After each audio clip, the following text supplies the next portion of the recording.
Assalamualaikum warahmatullahi wabarakatuh.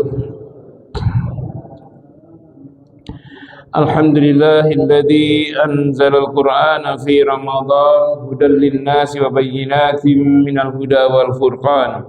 Asyhadu an la ilaha illallah wahdahu la syarika lah wa asyhadu anna Muhammadan 'abduhu wa rasuluh amma ba'd. Faqad qala Allah Ta'ala fi kitabihil karim. A'udzu billahi minasy syaithanir rajim. Bismillahirrahmanirrahim.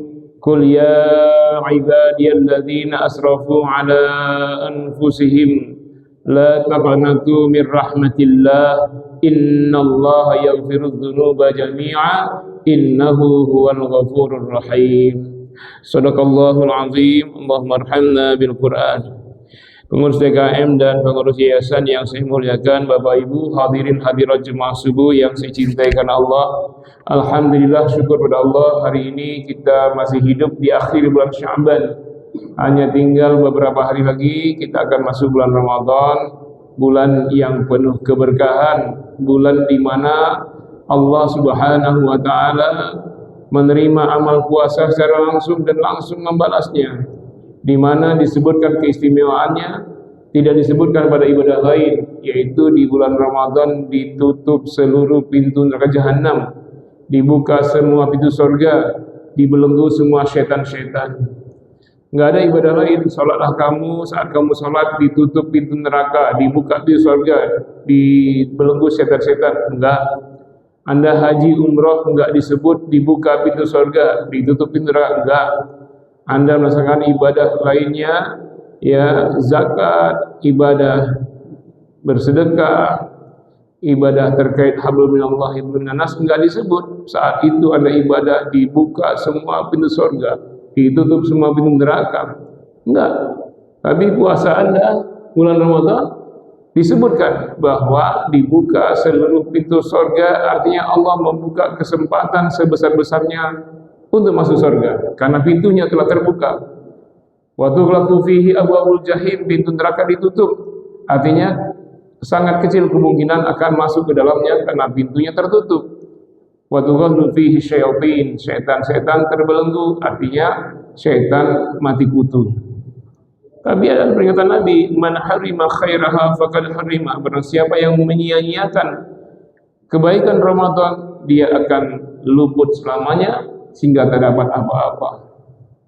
Rubba shaimin laisa lahu min siyamihi ilal ju'i wal 'atas. Banyak sekali orang yang berpuasa tak dapat apa-apa kecuali lapar dan haga semata. Salawat dan salam semoga terlimpah tercurah buat kekasih Allah baginda tercinta Nabi Muhammad yang mencontohkan kita bagaimana ibadah yang terbaik, ibadah anggota tubuh yang terbaik, ibadah lisan dengan zikir dan doa yang terbaik, dan ibadah anggota tubuh yang terbaik. Beliaulah suri tauladan kita dalam segala hal. Termasuk dalam hal bertaubat, memohon ampun kepada Allah Subhanahu wa taala. Beliaulah contoh terbaik walaupun beliau tidak ada dosanya. Bahkan dapat jaminan, ya Muhammad, dosamu yang lalu, yang sedang diproduksi kalau ada, yang akan dilakukan kalau nanti, maka seluruhnya sudah dijamin diampuni Allah Subhanahu wa taala. Anda dapati dalam surat Muhammad ayat 2 ya, dan seterusnya. Juga dalam surat Al-Fatih bagaimana Allah telah mengampuni, jaminan maksum, Nabi tidak akan diberi ganjaran dosa. Tapi bagaimana beliau mengajarkan kita beristighfar, maka lihatlah bab yang akan kita bahas tentang babut taubah. Pembicaraan tentang taubat. Jemaah sekalian, taubat itu artinya rujuk, kembali, yaitu raja'a yarji'u ruju'un, kembali kepada Allah, back to basic. Basic kita apa dulu? Waktu kita di dunia apa basic kita? Kata Nabi, ma min mauludin illa yuladu 'alal fitrah. Seluruh manusia itu ketika lahir pertama di muka bumi semuanya fitrah. Itu asalnya fitrah, bersih dari segala dosa. Maka ketika orang bertaubat, dia ingin kembali back to basic, yaitu fitrah, bersih dari segala dosa. Jadi taubat itu hanya kembali ke areal wilayah fitrah. Taubat. Kalau istighfar itu dari mighfar bahasanya. Mighfar itu helm besi yang digunakan untuk perang, itu mighfar. Nah, kalau istighfar dari mighfar hanya jadi penutup kepala ya, mighfar itu penutup kepala. Untuk apa? Kalau Anda jadi prajurit perang, kepala ditutup, maka semua aibnya tertutup. Mungkin pasukan perang ini sudah ubanan, sehingga kalau ubanan musuh-musuh tahu dia ini sudah tua, sehingga musuh sangat bersemangat membunuhnya. Ditutupin, nggak kelihatan. Oh, ternyata kelihatannya masih muda, sehingga para musuh sudah khawatir duluan. Atau di kepalanya ada cacat luka, tertutupi sehingga musuh tidak tahu kalau dia sedang lemah, sehingga musuh juga gentar. Atau mighfar itu menutupi dari serangan luar akan buruknya dampak yang akan terjadi. Misalnya pedang musuh kena kepala, tapi yang kena helm besi sehingga kepalanya aman. Kena benturan, kena palu godam, kena pedang, ya kena anak panah tidak tembus. Itu namanya mighfar. Jadi istighfar artinya minta ditutupi oleh Allah. Apa yang minta ditutupi? Yaitu seluruh dosa kita, aib kita jangan sampai terbuka di dunia maupun di akhirat. Cukuplah Allah yang Maha tahu akan dosa-dosa kita, ya. Minta ditutupi. Kita ini kan baik karena orang tidak tahu. Anda lebih akrab dengan istri karena istri tidak tahu isi hati Anda, ya enggak? Karena tertutupi. Coba pengantin baru, ada di hatinya bisikan, ternyata wanita itu lebih cantik dari istriku. Itu kan isi hati, tertutup. Coba kalau ketahuan, enggak akan ada rumah tangga yang rukun sampai kakek nenek, enggak ada. Ya sama, istri juga lihat artis Korea memuja-mujinya. Apa yang terjadi kalau suaminya tahu? Nah itu ditutupin. Ya, kemudian tertutup dari dampak buruk yang terjadi. Maka istighfar minta jangan sampai akibat dosanya itu terjadi dampak buruk baginya, yaitu kesengsaraan di dunia dan siksa di neraka. Nah itu makna istighfar. Taubat maknanya tadi apa? Rujuun ilallah, back to basic, yaitu fitrah. Karena basic kita ini fitrah, mau dari rahim muslim, rahim muslimah atau non muslim, maka semuanya fitrah, bersih, walaupun nenek moyangnya kafir, tapi setelah dia baligh sudah ditentukan dia. Maka fa'abawahu yahwidanihi aw yunasirani aw yumajisani, orang tuanya yang membuatnya menjadi Yahudikah, Nasranikah, atau menjadi Majusi. Nah itu taubat dan istighfar. Nah dalam kitab kita Riyadhus Shalihin bab khusus bicara tentang taubat, ya, karangan Imam Nawawi. Kita mulai ya, babut taubah. Bismillahirrahmanirrahim. Qala al-ulama, kata Imam An-Nawawi, semua ulama berkata, at-taubatu wajibatun min kulli dzambin. Taubat itu adalah perbuatan wajib atas seluruh dosa. Jadi taubat itu hukumnya wajib, ya. Fa in kanatil ma'siyah, kalau taubat dari maksiat bainal abadi wa bainallah, maksiat terjadi antara seorang hamba dan Allah semata, la tata'allaqu bi haqqi adamiyyin, tidak terkait dengan hak manusia, hak anak Adam.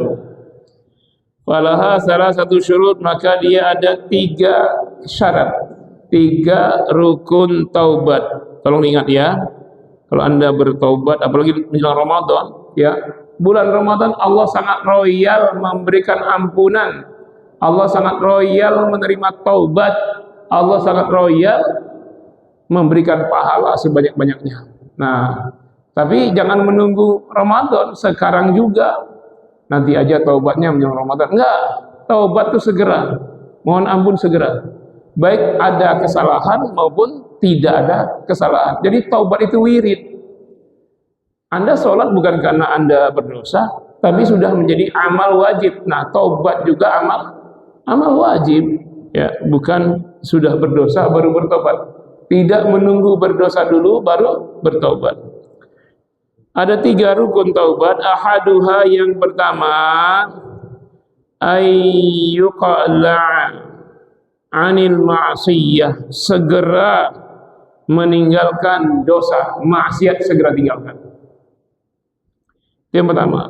Yang kedua, wasani, yang kedua, ayyandama ala fi'liha, menyesal sesesal-sesalnya telah melakukan perbuatan dosa tersebut. Yang ketiga, ayyazima alla ya'uda ilaiha abada, berazam, pasang niat yang sungguh-sungguh, alla ya'uda ilaiha abada, tidak akan pernah mengulangi dosa itu selama-lamanya. Nah, ada berapa rukun taubat? 1, ayyuqla'a, meninggalkan sejauh-jauhnya perbuatan dosa tersebut. Yang kedua, menyesali telah melakukan dosa itu sesesal-sesalnya. Yang ketiga, berazam, berjanji tidak akan pernah mengulangi dosa itu selama-lamanya. Jadi orang yang meninggalkan sholat, dosa itu dosa besar, meninggalkan sholat, lalu dia bertaubat, berarti yang pertama, dia tinggalkan perbuatan meninggalkan sholat. Dia terus menerus sholat sampai mati, tidak akan pernah meninggalkan sholat. Yang kedua, menyesal bahwa dulu pernah meninggalkan sholat, walaupun sekali, sesesal-sesalnya. Yang ketiga, ya, berazam dalam hatinya tidak akan pernah lagi meninggalkan sholat selama-lamanya. Ya, itu tobat dari sholat. Kalau tobat dari mabok, minuman keras, apa yang pertama? Meninggalkan perbuatan mabok, minum sejauh-jauhnya, itu yang pertama. Yang kedua, menyesal telah mabok walaupun cuma sekali, ya, wine, whisky, apalagi namanya, topi miring, topi tidak miring, nah, topi koboi, apapun. Yang ketiga, berjanji selama-lamanya sampai mati tidak akan pernah lagi minum minuman keras. Nah, sekarang coba kalau taubat dari kalau dari korupsi nanti beda. Dari korupsi, dari menipu orang, itu ada hal lain yang terkait dengan hak manusia. Ini antara hamba dan Allah. Taubat dari riba gimana? Apa? Meninggalkan cara mencari harta dengan riba sejauh-jauhnya. Meninggalkan sistem riba. Yang kedua, menyesal pernah melakukan riba. Yang ketiga, berjanji selama-lamanya tidak akan pernah riba lagi sekalipun seperak, serupiah. Nah, baik dalam hal pinjam meminjam maupun jual beli. Kemudian kata Allah, itu 3 rukun taubat kalau bainal abadi wa bainallah, dosa seorang hamba kepada Allah semata. 3 ya, rukun taubat. Fa in fuqida ahadus salas, kalau luput 1 aja dari 3 ini, lam tasihha taubatuhu, maka taubatnya tidak sah. 2 doa, nyesel sama nyesal dan mengakui dosanya itu, menjauhi dosanya, tapi tidak ada azam di hati untuk meninggalkannya selama-lamanya, maka tidak sah taubatnya. Jadi hati harus didulukan sebelum melakukan perbuatan, hati dulu, ya. Jadi kalau cuma 2 rukun tidak diterima taubatnya. Ya, meninggalkan mabok, tapi hati nggak nyesal, nggak terima taubatnya. Meninggalkan zina, tapi hati masih condong, masih selera melihat aurat perempuan, maka nggak terima taubatnya. Buktinya di taubat, dia lari menjauh dari maksiat tersebut. Itu kalau dosa terkait kepada Allah secara langsung. 1 aja tidak ada, maka taubat tak diterima. Wa in kanat al-ma'siyatu tata'allaqu bi adami, kalau dosanya, maksiatnya terkait dengan hak manusia, anak Adam, Fasyartuhu arba'ah, maka fasyartuha, syaratnya arba'atun, ada 4. Hadis salasah, yang 3 ini, yang 3 barusan ya. Apa tadi? Yang 3 itu yaitu menjauhi maksiat sejauh-jauhnya, ayyuqala'anil maksiyah. Yang kedua, ayyandama ala fi'liha, menyesal sesesal-sesalnya. Yang ketiga, berazam tidak akan mengulanginya. Ini untuk dosa kepada sesama manusia, tambah satu lagi dari 3 itu. Apa yang ketiga? Ayyabra'a min haqqi sahibiha, melepaskan hak orang yang dia rugikan. Tambah satu 3 ya, 4 jadi ya. Kalau dosa kepada manusia harus melepaskan hak manusia yang dirugikan, artinya ganti rugi. Ganti rugi. Kalau terkait dengan hak manusia. Fa in kanat malan, contohnya kalau merugikan uang orang lain, au nahwaha, atau selain itu, maka yang keempatnya apa? Raddahu ilaih, kembalikan uangnya. Pencuri, maling, yang maling uang orang, dia masuk kamar, dia buka lemari, dia buka laci, ada segepok 100 juta, dia maling, nggak ketahuan, lalu dia bertobat kepada Allah. Nah, 3 tadi, meninggalkan perbuatan maling sejauh-jauhnya, nyesal telah maling, kemudian berjanji tidak akan pernah maling lagi. Yang keempat, balikin tuh uang orang yang sudah dimaling. Sudah terpakai Ustaz, cari duit 100 juta, apakah jual rumah, apa jual kendaraan, balikin uang orang dan minta maaf. Itu kalau maling cuman kepada 1 orang. Bagaimana kalau koruptor? Ayo, koruptor. Nah, maka rukun keempatnya, balikin duit rakyat dan minta ridho ke semua rakyat. Yo, gimana minta maafnya coba? Sementara uang rakyat yang telah dia korupsi, ada rakyat yang sudah meninggal. Hak orang yang meninggal gimana minta maafnya? Orangnya sudah meninggal. Yo, banyak orang yang menyepelekan, dia merasa ingin bertobat dari korupsi, sementara dia tidak mengembalikan hak rakyat. Makanya kadang-kadang perbuatan dosa itu, bukan kadang-kadang ya, seringkali kalau dosanya langsung kepada Allah, taubatnya gampang. Tapi kalau dosanya kepada manusia, susah, Pak. Walaupun besarnya dosa kepada Allah lebih dahsyat daripada kepada manusia, tapi cara taubatnya dan pengampunan Allah lebih sulit kalau dosa kepada manusia. Kenapa? Karena hukum asalnya Allah itu Maha Pengampun, Pemaaf, penerima taubat. Tapi hukum asal manusia ini sangat pendendam. Nah, itu bedanya. Tuh, payahnya kita ya. Susah. Coba dia Anda lihat berita, gara-gara perkara uang 1 juta, bantai adiknya, bantai abangnya. Gara-gara minta uang untuk beli motor, tak dibelikan, ibunya dibunuh. Padahal sesama keluarga, saudara. Jadi sifat asal manusia itu pendendam, sedangkan sifat Allah Maha Pemurah, Pengampun, Penyayang. Nah, karena itu pengampunan atas dosa lebih sulit kalau dosa dengan manusia. Makanya hindarilah hal-hal yang membuat kita menyakiti orang lain. Nggak apa-apa kita disakiti, nggak apa-apa. Jangan kita sakitin orang dengan lisan, menggibahnya, mengatakan aibnya, memfitnah, memburukkan, berbuat bohong, itu semua lisan kepada manusia. Ya, lebih berat, pengampunan Allah lebih berat. Ya, apalagi yang kita sakiti sudah tiada, sudah meninggal, kita harus mencari walinya, ahli warisnya untuk minta maaf, minta ridho. Itu berat. Anaknya 10, kita bikin salah sama ayahnya, ayahnya meninggal, minta maaf kepada 10 anak, 10-nya meninggal, ada cucunya 100, minta ridho kepada 100 cucunya. Gimana tuh? Dan orang yang meminta maaf itu harus menyebutkan salahnya dan mengembalikan kerugian dari harta orang yang dia tipu. Tapi itu untuk orang-orang yang hartanya dizalimi. Tapi kalau bertobat dari judi gimana, Pak? Kita judi, terus menang. Nah, kan harta orang tuh.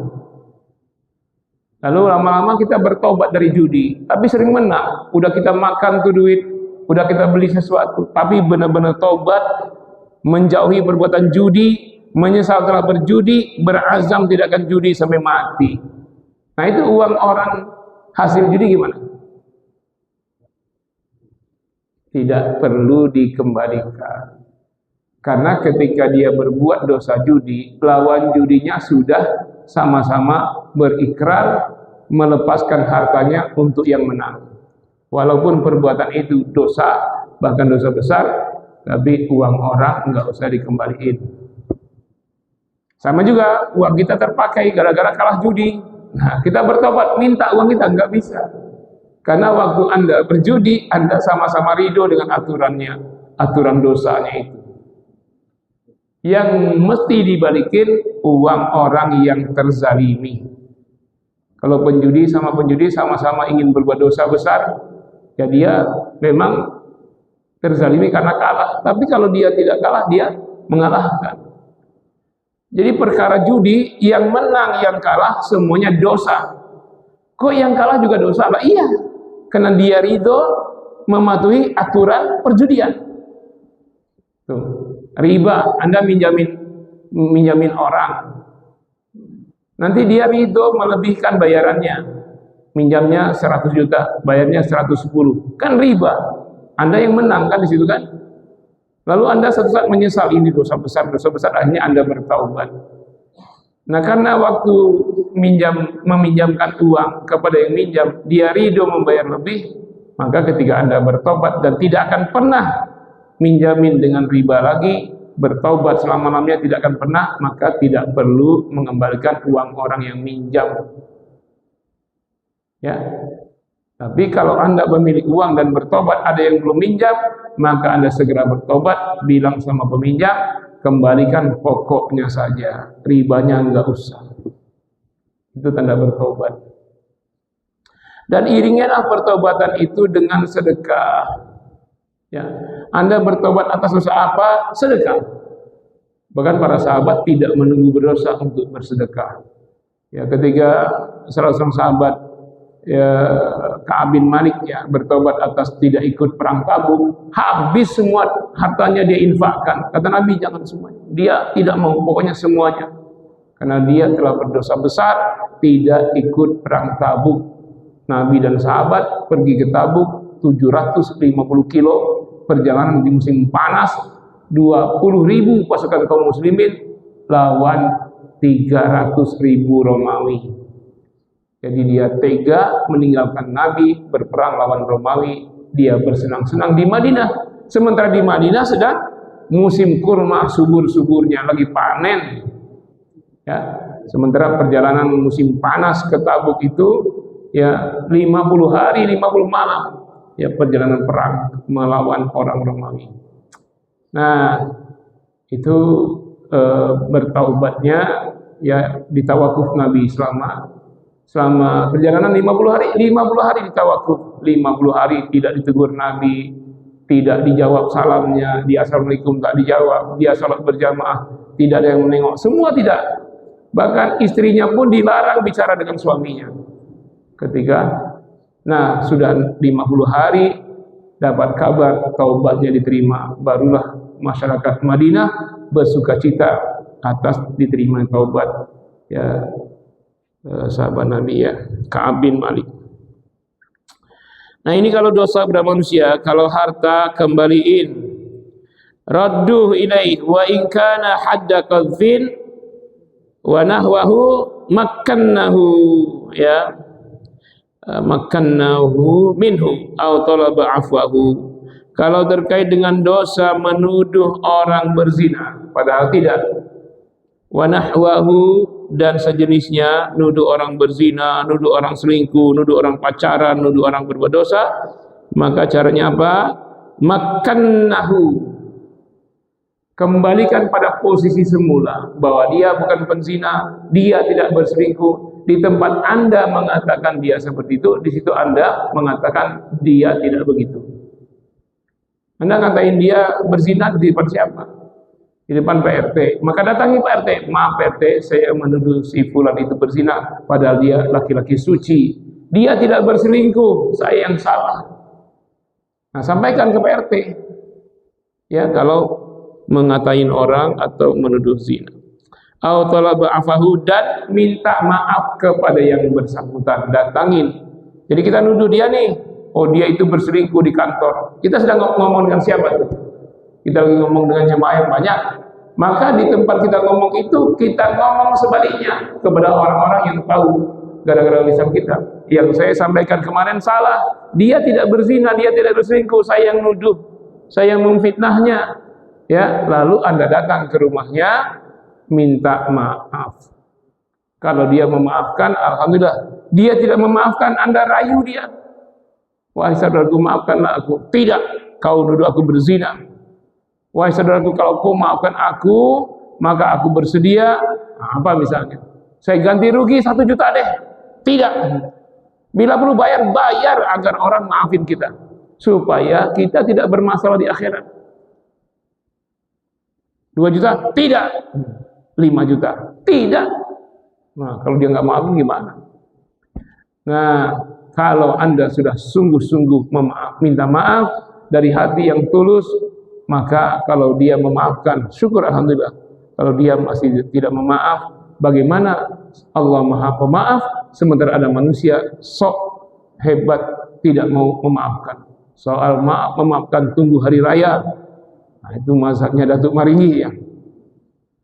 7 turunan tidak akan aku maafkan. Kalau dia sudah berkata sombong begitu, maka sekarang dia yang berurusan kepada Allah. Yang penting Anda sudah tunjukkan itikat baik, datangi dia. Ya, dan menyesal telah memfitnahnya. Katakan bahwa saya telah salah. Saya menuduh Anda, saya memfitnah Anda di forum setelah sholat subuh berjamaah. Saya menuduh Anda di sini. Kalau dia tahu. Kalau dia tidak tahu gimana? Nah ini kalau tidak tahu. Wa in kana ghibatan. Kalau dosanya itu ghibah, membicarakan aib orang, maka kata Nabi, kata Imam Nawawi, istahallahu minha. Minta dihalalkan. Kalau ghibahin orang, ngatain, padahal kalau tadi kan ngatain yang tidak benar, nuduh berzina atau tidak benar. Kalau ghibah ini mengatakan yang benar tapi aib. Tahu bedanya qadzu hasfin dengan ghibah? Kata bahasa kita, fitnah dengan ghibah. Salah ya. Fitnah itu bukan mengatakan orang tidak berbuat, itu bahasa kita, jadi bahasa kita fitnah. Kalau dalam bahasa Arab, fitnah itu artinya bencana. Gara-gara kita terjadi bencana itu fitnah. Ya. Wattaqu fitnatan la tusibanna. Misalnya penyerangan itu fitnah, perang itu fitnah. Nah, kalau ngatain orang berbuat padahal tidak berbuat, itu namanya qadzu hadfin, menuduh orang tidak berbuat. Nah, tapi sudah terlanjur salah bahasa kita. Fitnah itu dikatakan menuduh orang berbuat padahal tidak berbuat. Ya memang akibatnya terjadi bencana. Nah, bencana itu fitnah. Bukan proses menuduh itu fitnah. Akibatnya itu fitnah. Bencana, musibah itu fitnah. Pecahnya ukhuwah Islam terjadi perang itu fitnah. Termasuk perang antar aliran ini itu fitnah. Kayak sekarang misalnya pecah antara Salafi dan Asy'ari itu fitnah, Pak. Yang satu menuduh menyimpang, ini menyimpang, yang ini yang menyimpang, ini sesat, yang ini yang sesat, yang itu kafir, ini kafir, itu fitnah itu, Pak. Terjadinya perpecahan ukhuwah Islam itu fitnah. Perang antara Ali bin Abi Thalib dengan Muawiyah itu fitnah. Jadi fitnah itu bencana, yaitu perang, musibah, bala, bencana itu fitnah. Ya. Nah, kalau menyatakan hal yang benar tapi aib, itu bukan fitnah, namanya ghibah. Ngobrol kita dengan teman kita, ngatain orang lain, tapi yang dikatain itu fakta, tapi aib, nah, itu ghibah. Ya. Jelas ya bedanya qadzu hadfin, fitnah dan ghibah. Tapi kalau sebut qadzu hadfin enggak populer. Menuduh yang orang berbuat padahal tidak berbuat, itu namanya qadhfu hadfin. Kalau fitnah itu bencana, bala, musibah, itu fitnah. Termasuk fitnah itu adalah berpecahnya umat Islam. Nah kayak sekarang ini, saya berpikir sampai 7 kali kalau diminta, Pak Ustaz, kita nanti ceramahnya, apa temanya Pak? Tentang apakah ayah Nabi masuk surga? Atau masuk neraka? Nah itu fitnah itu Pak. Jangan bahas itu di majelis taklim. Ya, fitnah, pecah umat Islam. Apakah ayah Nabi Muhammad masuk neraka? Nanti kata Salafi, masuk neraka. Kata Salafi, tidak, karena beliau lahir dari gen yang suci. Maka ayahnya, kakeknya semua sampai Nabi Ibrahim suci. Terjadi perpecahan antara paham Asy'ari dan Salafi. Membahas itu fitnah. Tapi banyak ustaz-ustaz yang doyan bicara itu, didukung jemaah lagi. Jangankan itu tidak benar ya, ayah Nabi masuk neraka itu tidak benar. Kalaupun benar, nggak boleh dibicarakan Pak. Nggak berakhlak kepada Rasulullah. Anda saja, maaf. Kalau ada di masjid ini yang mu'allaf masuk Islam. Nah, dia di majelis kita di masjid. Ayah ibunya meninggal tapi tidak masuk Islam, kafir. Siapa dia? Dia mu'alaf masuk Islam. Di depan dia kita katakan, ayah ibu masuk neraka jahanam karena tidak masuk Islam. Benar nggak ayah ibunya masuk neraka? Benar kan? Tapi kita katakan di depan dia, menyakiti dia, nggak boleh. Walaupun fakta. Ya, ini ada mu'alaf, saudara kita baru masuk Islam. Dia sudah berkeluarga, tapi ayah ibunya sampai meninggal masih kafir. Kita katain di depan dia, ayah ibumu kafir, masuk neraka jahanam. Wah, itu melukai Pak. Kenapa ada ustadz yang tega bicara ayah Nabi Muhammad masuk neraka? Itu gimana akhlaknya coba? Hah? Itu fitnah itu Pak, fitnah. Jangan bahas itu. Apalagi coba? Yang menimbulkan fitnah, yang menimbulkan bencana besar. Allah ada di mana? Muncullah Allah ada di atas, Allah ada di mana-mana. Allah yang menciptakan tempat dan waktu, ruang dan waktu itu makhluk. Tidak mungkin Khalik menempati makhluk. Pecah pahamnya.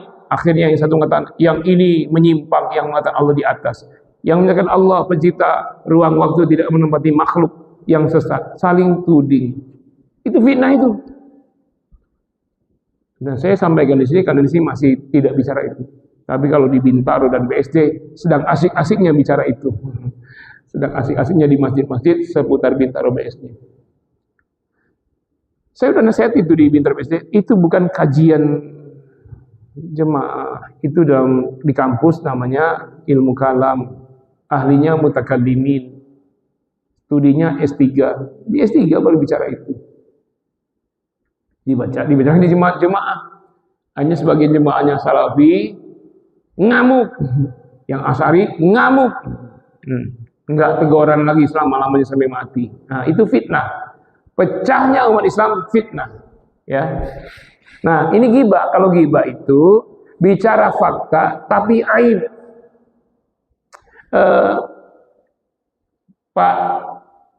Pak Rismon mana nggak ada datang, saya namanya Rismon misalnya. Mana Pak Rismon?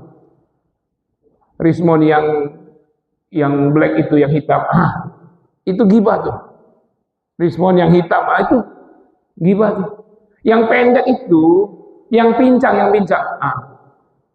Yang botak itu ghibah. Walaupun faktanya memang dia botak. Tapi kan itu aib, tapi fakta. Itu ghibah. Nah, bagaimana dengan ghibah? Cara taubatnya, mohon ampun kepada Allah Subhanahu wa taala. Di mana Anda menggibah dia, Anda sampaikan, wahai teman yang saya katakan teman kita ghibah itu suatu dosa besar dan saya bertaubat atas itu. Jangan kalian kembangkan. Perlu nggak minta maaf sama orangnya yang kita ghibahin? Ada 2 ketentuan. Kalau dia tidak tahu, tidak perlu memberitahunya kita menggibah dia. Kalau dia tahu, wajib bagi kita minta maaf kepadanya. Ya, kenapa? Kalau kita beritahu, wahai saudaraku, aku telah menggibah kamu dan sekarang saya bertobat. Cukup begitu nggak apa-apa. Kalau dia berbesar hati, selesai urusan. Tapi kalau katanya, kamu ngomongin saya apa? Maaf, saya telah ngomong kamu gendut. Memang dia gendut, itu gibah tuh Pak. Faktanya memang dia gendut. Padahal kamu kan tidak gendut kalau dibandingkan dengan sumo. itu harus minta maaf kalau orangnya tahu digibah. Kalau orang yang tidak tahu digibah, nggak usah. Kalau kita beritahu menyebabkan perpecahan lebih dalam, sebaiknya tidak diberitahu. Cuman minta maaf aja. Saudaraku, saya mohon maaf ya kalau ada salah-salah kata dan perbuatan. Cukup tuh. Nggak usah. Saya menggibah kamu. Kenapa? Saya bilang kamu gemuk. Hah? Saya juga bilang kamu pelit. Hah? Saya juga bilang kamu pendek. Nah, itu nggak usah kalau menyebabkan lebih rusaknya ukhuwah. Jangankan dia belum tahu, kita berbohong pun dalam rangka mendamaikan orang yang berpecah boleh. Si A dan si B ribut 3 hari nggak teguran, kan baru 3 hari doang tuh. Orang muslim boleh marahan.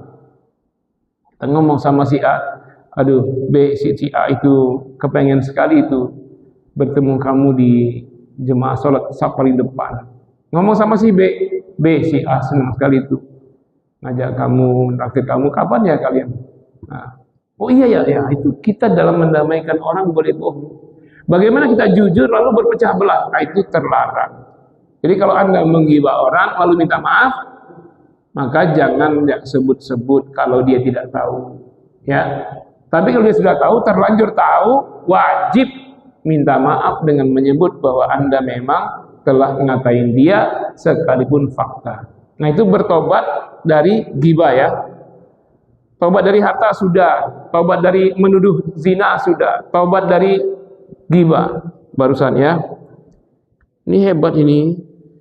Ya, Imam Nawawi ini luar biasa sampai detail begitu. Wa yajibu ayyatuba min jami'az dzunub. Wajib bertobat dari semua dosa. Wajib. Ya Allah, Allahumma innaka afuwun tuhibbul afwa fa'fu anni. Engkau Maha Pemaaf ya Allah. Maafkan kesalahanku ya Allah, maafkan aku. Maksudnya apa? Kalau dalam bahasa Arab objeknya enggak disebut, maknanya seluruhnya. Ya Allah, maafkan aku. Apa maksudnya? Fa'fu anni, maafkan semua dosaku. Nah, itu maksudnya.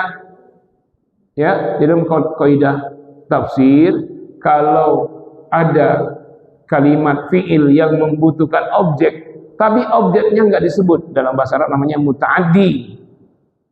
Ya, fi'il muta'addi butuh objek tapi enggak disebutkan, maka maksudnya objeknya adalah segala-galanya.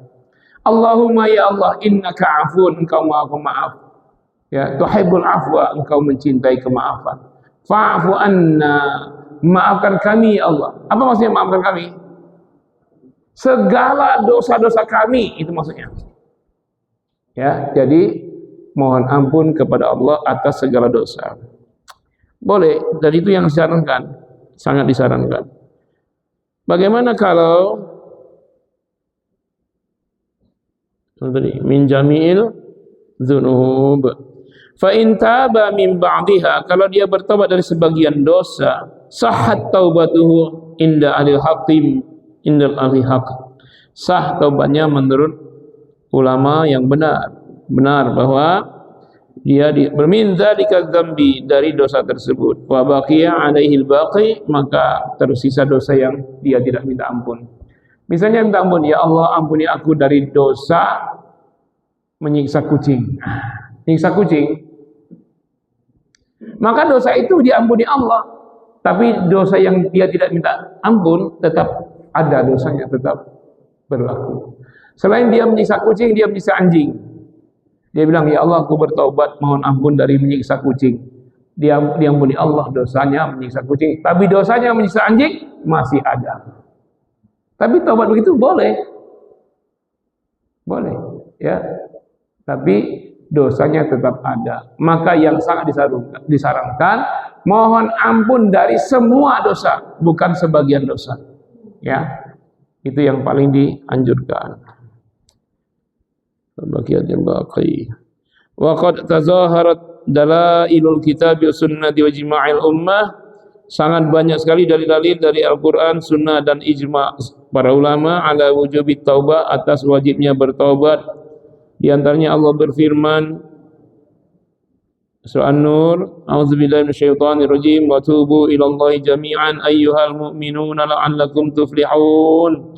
Bertaubatlah kalian kepada Allah semuanya wahai orang beriman, semoga kalian beruntung di dunia dan akhirat. Itu Quran. Al-Quran yang lain banyak sekali itu. Istaghfiru rabbakum thumma tubu ilaihi. Mohonlah ampun kepada Tuhan kalian, bertaubatlah kepadanya. Surat Hud ayat 3. Ya ayyuhalladzina amanu tubu ilallahi taubatan nasuha. Wahai orang beriman, taubat kepada Allah dengan taubat sebenar-benarnya. At-Tahrim ayat 8. Ya. Kemudian baru masuk hadis. Nah, hadis yang pertama ini, wah ini udah hampir jam 6 ya. Jadi ayat-ayat awal. Jadi Imam Nawawi menjelaskan definisi taubat, lalu tentang rincian taubat dari harta, taubat dari dosa harta, taubat dari dosa lisan, taubat dari dosa menuduh orang, yang ngatain orang sesuatu tapi tidak benar, dijelaskan. Dan bahkan bagaimana taubat dari ghibah. Baru beliau masuk ayat-ayat. Setelah masuk ayat baru beliau jelaskan hadis yang pertama dari bab taubat tentang amal Rasul. Yang pertama, kalau hadis di sini hadis ke-14, 13 hadis terkait dengan niat. Sekarang hadis ke-14 tentang taubat. Wa an Abi Hurairah radhiyallahu anhu qala, Abu Hurairah berkata, sami'tu Rasulullah SAW yaqul, saya mendengar Nabi bersabda, wallahi demi Allah, inni la astaghfirullah wa atubu ilaihi fil yaum aktsara min 70 marrah. Sesungguhnya aku mohon ampun dan bertaubat kepada Allah satu hari lebih dari 70 kali. Nabi beristighfar dan bertobat sehari lebih dari 70 kali. Kenapa Nabi bertobat ya? Dosa yang mana? Enggak ada, Nabi enggak ada dosa. Bahkan kalaupun ada, langsung Allah ampuni. Tapi bertobatnya beliau 70 kali. 70 itu bukan angka di atas 69 di bawah 71, Pak. 70 itu saking banyaknya. Karena di hadis lain Nabi itu bertaubat beristighfar 100 kali sehari. Bahkan pengakuan sahabat Ibnu Abbas atau Ibnu Umar, Abdullah bin Umar atau Abdullah bin Abbas, Nabi itu sekali duduk bertaubat istighfar 100 kali. Aku mendengar Nabi, kata Ibnu Abbas, sekali duduk membaca Allahumma ghfirli wa tub alayya innaka antat tawwabur rahim 100 kali. Ya Allah, ampuni dosaku, terimalah taubatku, sesungguhnya engkau maha penerima taubat lagi maha penyayang. 100 kali. Kapan? Sekali duduk. Kapan Nabi duduk? Nabi duduk menjelang azan salat wajib. Nabi duduk tuh, karena biasanya Nabi sesaat sebelum azan, antara 10 sampai 15 menit kalau kita hitung durasinya, beliau duduk menunggu azan. Nah, beliau membaca Allahumma ghfirli, ya Allah ampuni dosaku, wa tub alayya, terimalah taubatku, innaka antat tawwabur rahim, sesungguhnya engkau maha penerima taubat lagi maha penyayang. 100 kali. Pertama, beliau tidak pernah terlambat sholat. Beliau duluan, lebih dulu beliau datang daripada muazzin. Ayo, ada yang mau niru begitu? Sudah ada? Ada nggak yang 10-15 sebelum azan sudah? Ya, sudah tahiyatul masjid, lalu duduk membaca istighfar 100 kali kayak Nabi. Allahumma ghfirli wa tub alayya innaka antat tawwabur rahim. Duhai Allah, ampuni dosaku. Ya Allah, terimalah taubatku, sesungguhnya engkau maha penerima taubat lagi maha penyayang. 100 kali. Baru nanti Bilal azan, Abdullah bin Umi Maktum azan. Itulah kebiasaan Rasul untuk sholat 5 waktu, tidak nunggu azan baru ke masjid. Sudah di masjid 10 sampai 15 menit sebelum azan. Dan beliau setelah tahiyatul masjid membaca Allahumma gfirli wa tub alayya innaka antat tawwabur rahim 100 kali. Oke, tinggal antum amalkan ya. Silakan dipelajari dan diamalkan. Ada waktu 5 menit, 4 menit, silakan. Kalau pertanyaan satu silakan. Ya, ke jam 6, 4 menit lagi. Dah.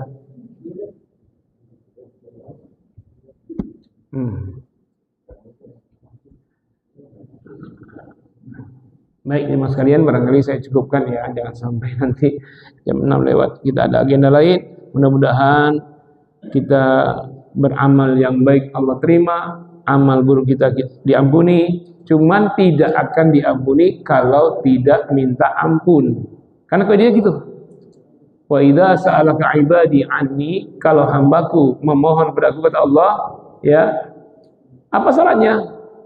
Fa inni qarib, aku sangat dekat. Ujibu da'watad da'i. Apa syaratnya? Idza da'ani. Aku pasti kabulkan doa kalau hambaku berdoa. Kalau hambaku tidak berdoa gimana? Ya nggak dikabulkan. Apa yang mau dikabulkan? Minta kepada Allah, Allah kabulkan. Jangan begini ya. Ya Allah, diam di hati aja. Pasti dosa diampuni Allah, kan Allah Maha Pengampun. Enggak begitu. Buat dosa aja, lalu punya keyakinan pasti Allah ampuni. Buat dosa lagi, pasti, tapi nggak pernah minta ampun, nggak pernah istighfar, nggak pernah taubat, nggak diampuni. Syaratnya apa? Ujibu da'watad da'i. Aku pasti kabulkan doa orang yang berdoa kepadaku. Idza da'ani, kalau dia melafazkan doanya. Ya, jangan ngarep ya, nggak ngapa-ngapain, ya Allah, bikin dosa aja, di hatinya pasti Allah ampuni, padahal dia tidak minta. Mintalah. Semakin banyak kita meminta kepada Allah, Allah semakin cinta. Makin banyak memohon kepada Allah, Allah makin sayang. Beda dengan manusia, kalau kita banyak minta, dia benci. Ngutang hari ini, belum lunas, ngutang lagi besok. Belum lunas, minta tolong lagi. Nah, orang makin benci, itu manusia. Kalau Allah, Anda minta sekarang, doa lagi kemudian, lalu doa lagi, minta dalam sehari minta 70 kali, maka Allah makin banyak Anda minta, Allah makin cinta. Jadi kalau ingin dicintai Allah, banyak-banyaklah berdoa, meminta, di antaranya meminta ampun atas segala dosa kita. Ya, karena itulah sering-seringlah berdoa dan memohon kepada Allah secara lisan, diawali dengan keinginan kuat di dalam hati. Mudah-mudahan Allah mengampuni semua dosa kita dan kita nanti wafat berjumpa Allah dalam keadaan husnul khotimah. Demikian jemaah sekalian, mari kita akhiri dengan istighfar. Astaghfirullahalazim, astaghfirullahalazim, astaghfirullahalazim. Kemudian surat Al-Asr, a'udzubillahi minasyaitonirrajim, bismillahirrahmanirrahim. Wal 'asr innal insana lafi khusr illa alladziina aamanu wa 'amilus shalihat wa tawassaw bil haqqi wa tawassaw bis sabr. Kafar majlis. Subhanakallahumma wa bihamdika asyhadu an la ilaha illa anta astaghfiruka wa atubu ilaik. Wassalamu alaikum warahmatullahi wabarakatuh. Silakan jemaah sekalian yang beraktivitas, gimana Pak? Mungkin ini sudah di luar ini ya, silakan.